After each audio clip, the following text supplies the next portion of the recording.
Je vais vous montrer un petit peu le désastre, ensuite on va en parler.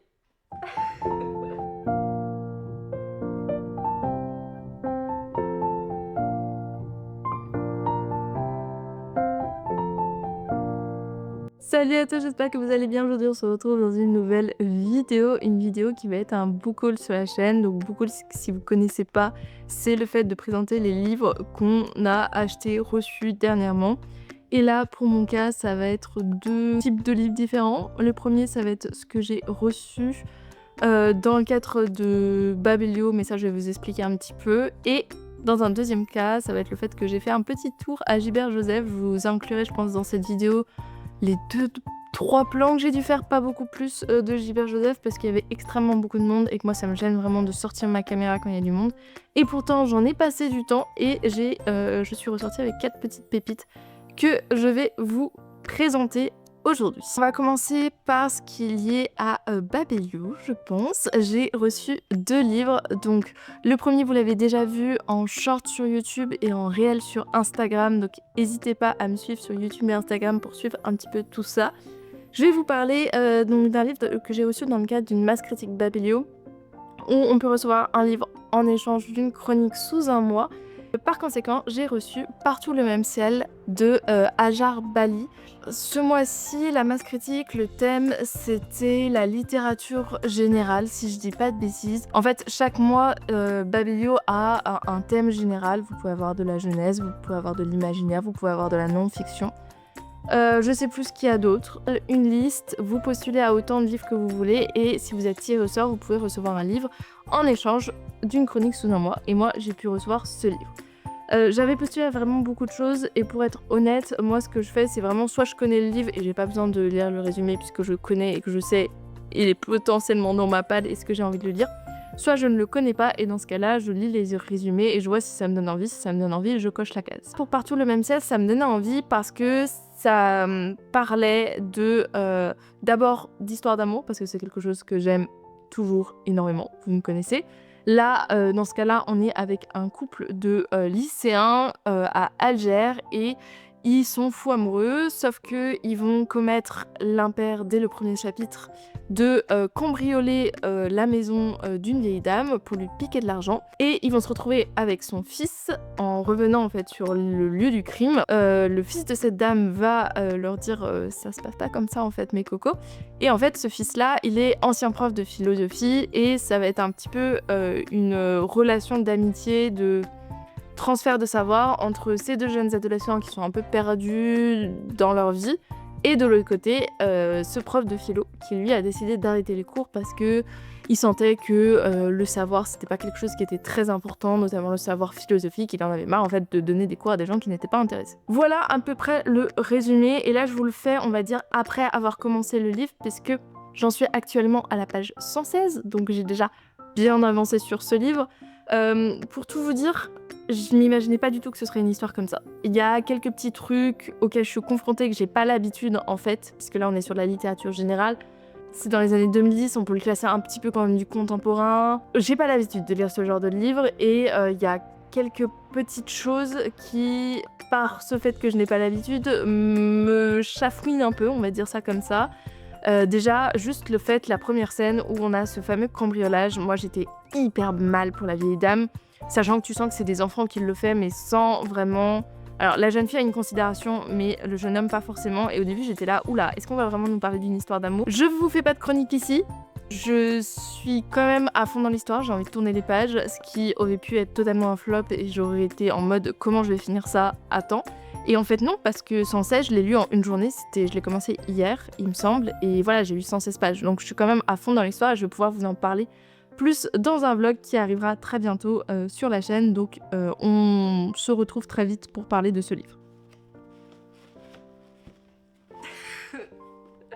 Ça, c'est pas dans le cadre d'une masse critique, c'est dans le cadre d'une rencontre Babelio. Parce que Babelio propose deux choses, la masse critique dont je vous ai déjà parlé, et la rencontre Babelio. La rencontre, c'est tout simplement le fait de postuler Et si tu es sélectionné, tu peux venir le jour de la rencontre d'Aelio avec l'auteur ou l'autrice et tu peux assister à un interview de l'autrice, poser des questions et ensuite tu as aussi la dédicace. Et là, pour le coup, ce livre, il rentre vraiment pas dans ce que je lis d'habitude puisqu'on va être là dans du cozy mystery ou en tout cas dans une enquête policière, mais un petit peu rocambolesque et ça me donnait quand même assez envie de découvrir. Et encore une fois, je vous en parle, mais et d'ailleurs c'est le cas aussi pour Partout le même ciel, mais j'essaye en ce moment un peu de sortir de ma zone de confort et j'aime toujours autant lire, mais j'ai juste envie de lire d'autres choses et envie de découvrir d'autres choses, c'est surtout ça. Donc Partout le même ciel en fait partie puisque même si ça parle d'une histoire d'amour, on est très loin de la romance, c'est pas du tout de la romance. Et du coup, pouvoir peut-être tester les enquêtes et peut-être me rabibocher un petit peu avec ce genre de l'enquête, du thriller, qui sont pas forcément mes genres de prédilection. J'aime beaucoup tout ce qui est série enquête policière. J'ai toujours aimé regarder avec ma maman et ma sœur. Mais honnêtement, ce que j'aimais, c'était dans les enquêtes, au-delà de l'enquête qui est sympathique, et de plus en plus, je suis en mode j'essaie de trouver qui a fait quoi, c'est les personnages autour et l'histoire autour. C'est beaucoup de séries qu'on peut retrouver en France, on est très fort je trouve en séries policières. Ça va être toutes les séries qu'on peut retrouver sur TF1 et sur France TV, donc HPI, Profilage, Candice Renoir, ce genre de séries qui, encore une fois, t'as une enquête et elle est plus ou moins intéressante. Cassandre, j'adore. Et à côté, t'as quand même des personnages qui vont vivre au fil des épisodes et qui vont avoir une vie. Bien sûr, il y a des histoires d'amour, vous me connaissez quand même, mais ça ne fait pas toute l'histoire et voilà, il y a un petit peu de tout et voilà, je ne sais pas du tout si celui-là, il rentrera dans tout ça, mais voilà, sortir de sa zone de confort et essayer d'aller vers des livres un peu différents. Donc, on va essayer d'ouvrir ça. Je vais essayer d'ouvrir ça avec vous et de vous le montrer. Je sais pas du tout. Ça se trouve, il va y avoir vraiment que le livre. Je sais pas pourquoi ils auraient fait tout un truc. C'est parti. Ouf. Il y a quoi dedans? Oh, waouh.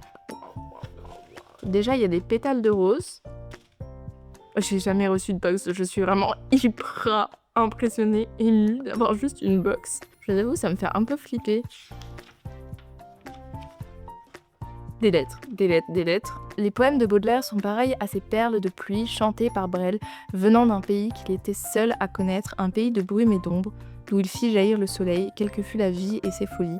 Un homme qui nous touche le cœur à ce point, là ne peut qu'être pareil à l'ange de la Magritte. Une lettre de Nadine Monfil, qui je pense est l'autrice du livre. Et ça, c'est un poème de Charles Baudelaire, je suppose, puisque c'est signé Charles Baudelaire. Écoutez, on va ouvrir le livre déjà, on va voir ce que ça donne. Et c'est les éditions Verso, si vous vous intéressez au livre. Je crois qu'il est sorti le 1er octobre, donc au moment où cette vidéo sortira, il sera déjà sorti, puisque en fait, je crois qu'il sortait le 1er octobre, ça se trouve pas. Écoutez, je vais vous mettre la date de sortie si c'est pas le 1er octobre. Une sorte de marque-page, c'est écrit d'un côté les fleurs du crime. Il faut faire ça. Et oui, je suis pas assez une bonne booktubeuse. Voilà. Là, normalement, vous devez pouvoir lire. Là. Et de l'autre côté, c'est une sorte de site internet, donc je pense que c'est un indice pour le livre. Ça peut durer très longtemps. Voilà. Là, c'est un site internet. Oh, mais c'est pas fini. J'ai une carte de tarot qui est la lune et un petit marque-page avec des fleurs et derrière... Ah bah c'est écrit en librairie le 3 octobre. Donc aujourd'hui on est le 5 octobre, donc ça doit être sorti. Et je vais vous parler de ce livre qui est Les fleurs du crime de Monsieur Baudelaire et c'est de Nadine Monfil, publié chez les éditions Verso. Alors il faut savoir que Nadine Monfil, elle est belge et que c'est un livre donc où on va suivre Charles Baudelaire qui va un jour trébucher sur un corps et être mêlé du coup à une affaire de crime et visiblement il est entouré de personnages plus extravagants et inquiétants les uns que les autres. Écoutez, ça promet d'être. Et la rencontre, ça se fera la semaine prochaine, donc on verra, je serai peut-être aussi dans un vlog avec vous. Et je vous en parlerai. Bon, il n'arrivait pas à faire le focus, là il arrive mieux à le faire grâce à la lumière, donc ça devrait le faire. Ensuite, donc, dernièrement, je suis allée à Gilbert Joseph. Pour être tout à fait honnête, c'était hier. Et j'y suis bien restée une bonne partie de l'après-midi pour me dénicher quelques petites pépites. Pour être honnête, d'habitude, je ne vais pas à Gilbert pour faire mes achats de librairie d'occasion parce que j'avais toujours eu en tête que c'était beaucoup plus cher et en vérité, c'est beaucoup moins cher. Pour moi, les book-off étaient moins chers parce que moi, je suis en région Île-de-France. Et sauf qu'en fait, non, parce que Gilbert, en fait, ils ont une section en bas, là, où quand t'arrives, où vraiment les livres sont à 1, 2, voire 3 euros, et des fois, tu tombes sur des pépites. Par contre, il faut chercher assez longtemps.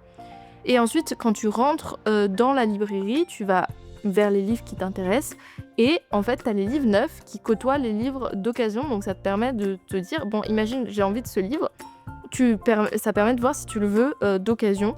Voilà, bon comme moi, pour le moment, j'ai pas le budget de malade pour être honnête. Je vise plutôt les trucs d'occasion et à moindre prix et si je le veux vraiment, s'il est dans ma palle, etc. C'est vraiment un petit peu mon choix.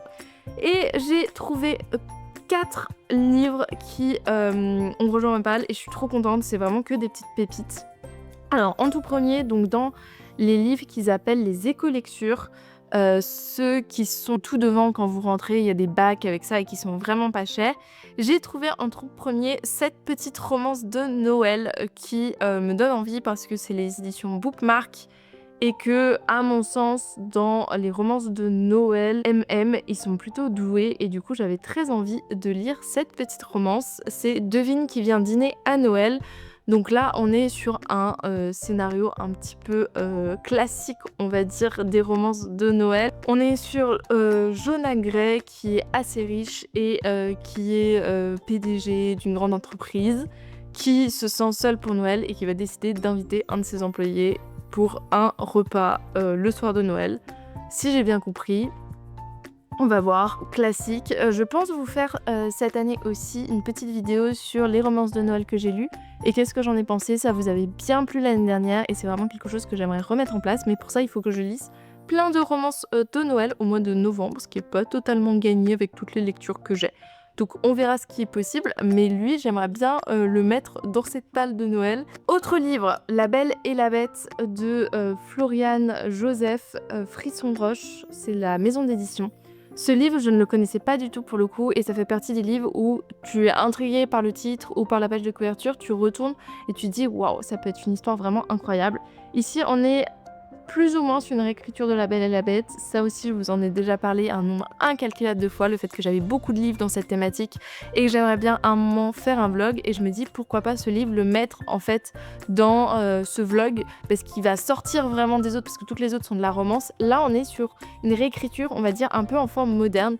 On a une jeune femme, la princesse Leila, qui est défigurée à l'acide par un inconnu. Son père va tout faire pour la sauver et elle va s'en sortir, mais elle va être défigurée à vie. Le problème, c'est que c'est une princesse, qu'elle doit épouser quelqu'un et on est dans un monde où la beauté, c'est un petit peu ce qui fait une princesse et son importance. Et le fait de concocter ensuite un bon mariage. Leila va pas se laisser démonter, elle va essayer de reprendre le cours de sa vie, ça va pas être simple et ça va parler de politique, d'amour je crois aussi, de terrorisme, de fatalité, de cruauté. Un conte moderne aux accents orientaux. Bref, ça me donnait super envie, je sais pas ce que vous en pensez, mais je pense que ça peut être une très belle réécriture et je pense que ça va rentrer un peu dans ces réécritures du style à la Fleur Vesco. Pourquoi pas, c'est ce que j'attends un petit peu, on verra, en tout cas j'espère vous en parler très vite. Ok, cette fois c'est ma batterie qui a lâché, en plus mon copain vient de rentrer, bref, on va finir cette vidéo, on va bien la finir. Ensuite du coup, donc ces deux-là c'était des éco-lectures, donc ceux que j'ai trouvés en bas, et pour tout vous dire, si vous en achetez 4, il y en a un qui vous est offert et c'est le moins cher des 4, donc c'est ce que j'avais fait la dernière fois, j'avais eu des livres entre 2 et 3 euros, et donc un des 2 euros m'avait été offert. Là, j'en ai trouvé que 2, donc j'ai décidé de rentrer à l'intérieur, d'aller voir les autres livres d'occasion et ceux qui sont à l'intérieur n'ont pas d'offre et souvent ils sont un peu plus chers. Moi, il y en a 2 qui m'ont fait de l'œil. Donc le premier, je l'ai vu sur une chaîne que j'aime énormément et dont je vous parle et c'est pas la première fois sur cette chaîne. C'est About Estelle, une influenceuse qui parle à la fois d'écriture. D'ailleurs, il y a un vlog qui est sorti aujourd'hui, il faut que je le regarde. Et à la fois de lecture, elle lit énormément de romans, elle lit des livres plutôt anglophones. L'une de ses amies est Clara Hero. Clara Hero qui est l'autrice de Nos plus belles années, L'effet boule de neige, ou plus récemment, elle a écrit Le tourbillon des possibles. Autrice qui avant était booktubeuse, qui lit aussi des livres, beaucoup de livres parce que bah, c'est une autrice et que ça fait partie aussi de son quotidien, et qui conseille à Estelle des livres. Donc c'est un livre qui a été lu par Clara Hero, qui a été conseillé par Estelle. Estelle l'a lu, elle l'a aimé aussi, et moi je fais confiance à ces deux youtubeuses, autrices, etc. Donc quand je l'ai vu, il est sorti en poche, il a été traduit. C'est vrai que le titre donne pas forcément envie, mais voilà, moi j'y vais et je fonce les yeux fermés.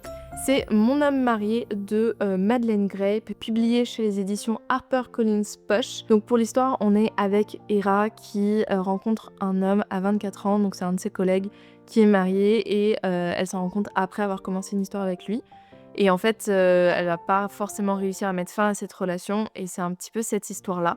À mon avis, de la manière dont elles en parlaient, c'est beaucoup plus un contemporain qu'une histoire d'amour, puisqu'il y a cette dimension, on va dire, du fait qu'il est marié, qu'il l'a caché, qui est pas forcément valorisé ou mis en avant.